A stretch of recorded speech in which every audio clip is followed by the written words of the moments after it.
शिव भगवान जी की जय हो। देवों के देव महादेव की उत्पत्ति कैसे हुई। शिव जी की उत्पत्ति की कथा जी।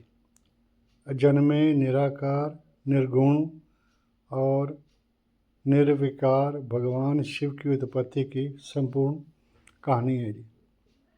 शंकर, महादेव, महेश, गंगाधर, गरीश, नीलकंठ, भोलेनाथ, रुद्र जैसे अनेकों नामों से विख्यात भगवान शिव को परम शक्तिशाली और सर्वश्रेष्ठ देवता कहा जाता है। सनातन धर्म के साथ साथ आधुनिक विज्ञान भी मानता है कि सृष्टि शून्य से आरंभ होती है और शून्य पर ही सब कुछ अंत हो जाता है। संपूर्ण ब्रह्मांड का मौलिक गुण एक विराट शून्य है। वेदों में लिखा है कि जो जन्मा है उसकी मृत्यु निश्चित है, लेकिन वेदों में ईश्वर को अजन्मा, अप्रगट, निराकार, निर्गुण और निर्विकार कहा गया है। कहा जाता है कि न तो ईश्वर का जन्म होता है और न ही उसकी कोई मृत्यु निश्चित है। वो बस एक रूप से दूसरा रूप धारण करते रहते हैं। भगवान शिव की उत्पत्ति को लेकर भी ऐसी मान्यता है। शास्त्रों के अनुसार शिव अजन्मे और कल्याणकारी हैं। इसके अलावा शिव की लय और प्रलय के स्वामी भी हैं। लय के देवता शिव का एक नाम भोलेनाथ भी है और वे वाकई इतने भोले हैं कि भक्तों की एक पुकार पर आ जाते हैं। लेकिन प्रलय के देवता का रुद्र रूप भी ऐसा ही है कि तीसरा नेत्र खोलने मात्र से संसार का संहार हो सकता है। इसके अलावा शिव जल स्वयं किसी भक्ति करने पर आते हैं तो गोपेश्वर बनकर कृष्ण दर्शन के लिए गोकुल पहुंच जाते हैं और शिव जब अपनी शक्ति का प्रदर्शन करते हैं तो तांडव नृत्य से तीनों लोकों में कंपन आ जाता है। भगवान शिव ने ही गुरु शिष्य परंपरा की शुरुआत की थी। भगवान शिव के पहले शिष्यों में सप्तऋषियों का स्थान सर्वप्रथम है और माना जाता है कि सृष्टि में ज्ञान के प्रचार प्रसार की शुरुआत भी यहाँ से हुई है। सप्तऋषियों में बृहस्पति, विशाल, शुक्र, महेंद्र, पराचितस, मनु, शस्त्रास और भारद्वाज शामिल है। तंत्र साधना करने वालों के लिए भैरव स्वरूप, देवों के देव महादेव को सौम्य और रुद्र दोनों रूपों भक्तों द्वारा पूजा जाता है। लेकिन फिर भी संसार में संहारक के रूप में देवादिदेव भगवान शिव जितने भोले हैं, उनकी उत्पत्ति आज भी उतना ही बड़ा रहस्य है। भक्त वत्सल्य के इस खास आर्टिकल में जानते हैं भगवान शिव की उत्पत्ति की पूरी कथा को विस्तार से। शिव की उत्पत्ति एक रहस्य है। भगवान शिव की उत्पत्ति को लेकर शिव पुराण में उल्लेख है कि सबसे पहले एक प्रकाश पुंज उत्पन्न हुआ। इसी प्रकाश पुंज से ब्रह्मा और विष्णु की उत्पत्ति हुई।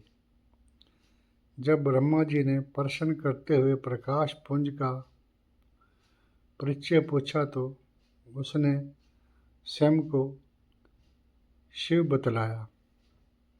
भोले बाबा जी की जय हो। लेकिन विष्णु पुराण के अनुसार शिव विष्णु जी के माथे के तेज से उत्पन्न हुए हैं और इसी कारण वे हमेशा योग मुद्रा में रहते हैं। कुछ स्थानों पर भगवान शिव को शंभु भी माना जाता है, जिसका मतलब है कि स्वयं ही प्रकट हुए हैं। विष्णु पुराण के अनुसार ब्रह्मा जी ने एक बच्चे के लिए तपस्या की तो उनकी गोद में रोते हुए बालक के रूप में शिव प्रकट हुए। इसी कथा के विस्तार के अनुसार सृष्टि में प्रलय के समय जब धरती, आकाश, पाताल समेत पूरा ब्रह्मांड जलमग्न था, तो विष्णु जी उस अपार जल राशि पर शेषनाग पर विश्राम कर रहे थे। तभी उनकी नाभि से ब्रह्मा जी और सृष्टि के संबंध में चर्चा के दौरान शिव उत्पन्न हुए। शिव जी के प्रकट के बाद ब्रह्मा उन्हें पहचान नहीं पाए, जिस पर शिव नाराज हो गए। तब भगवान विष्णु ने ब्रह्मा जी को दिव्य दृष्टि प्रदान की, जिससे सब कुछ स्पष्ट हो गया। शिव से क्षमा मांगते हुए उन्होंने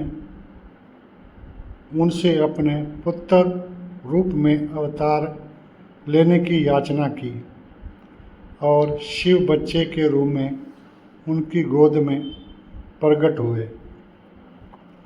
रोते हुए बालक को देख ब्रह्मा ने शिव का नाम रुद्र रखा, जिसका अर्थ होता है रोने वाला।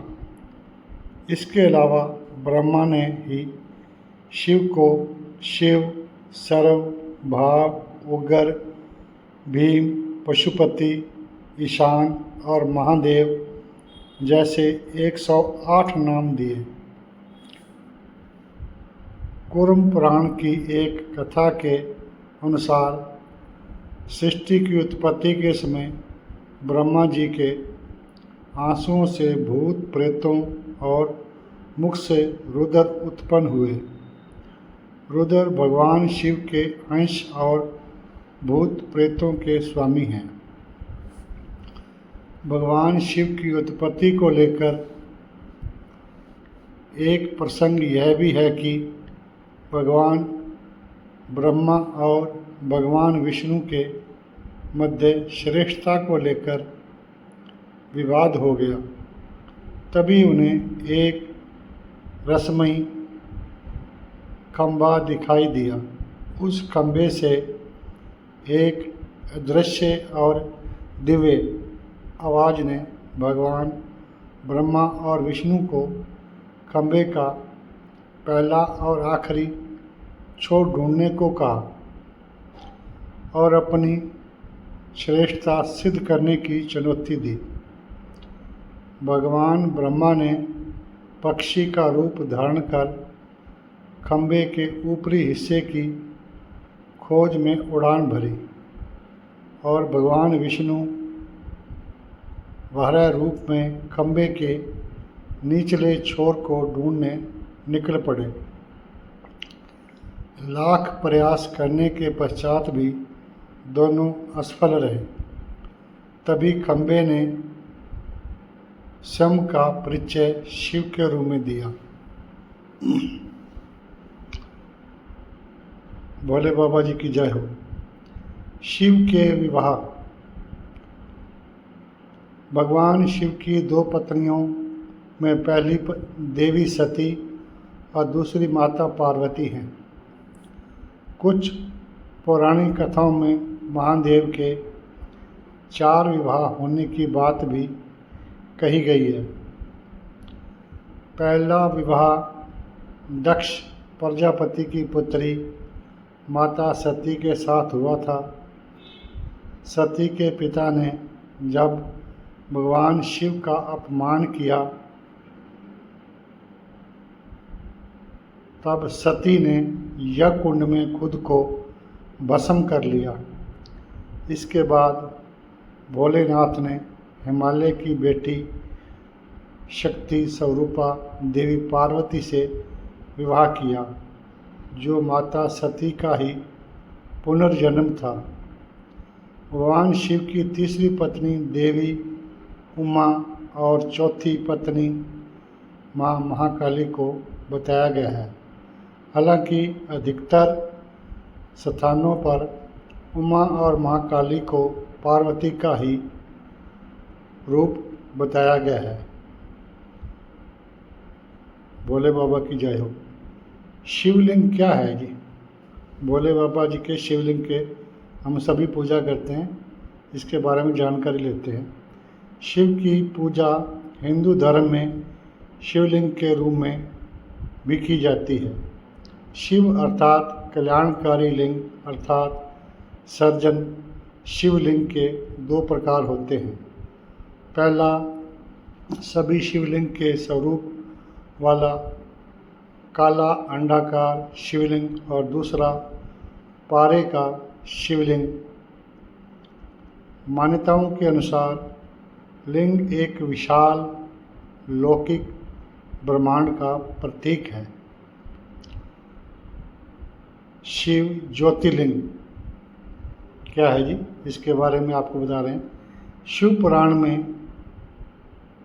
मन, चित्त, ब्रह्मा, माया, जीव, बुद्धि, घमंड, आसमान, वायु, आग, पानी और पृथ्वी को ज्योतिर्लिंग या ज्योतिर्पिंड की संज्ञा दी गई है। शिव के कुल 12 ज्योतिर्लिंग देश के अलग अलग कोनों में विराजमान हैं। ये 12 ज्योतिर्लिंग हैं: सोमनाथ, मल्लिकार्जुन, महाकालेश्वर, ओंकारेश्वर, वैद्यनाथ, भीमशंकर, रामेश्वर, नागेश्वर, विश्वनाथ जी, त्र्यंबकेश्वर, केदारनाथ, गणेश्वर। ये सभी 12 लिंग हैं जी। यदि आपको भगवान शिव की उत्पत्ति की कहानी अच्छी लगी हो तो कृपया मेरे चैनल को लाइक करें, सब्सक्राइब करें। कहानी सुनने के लिए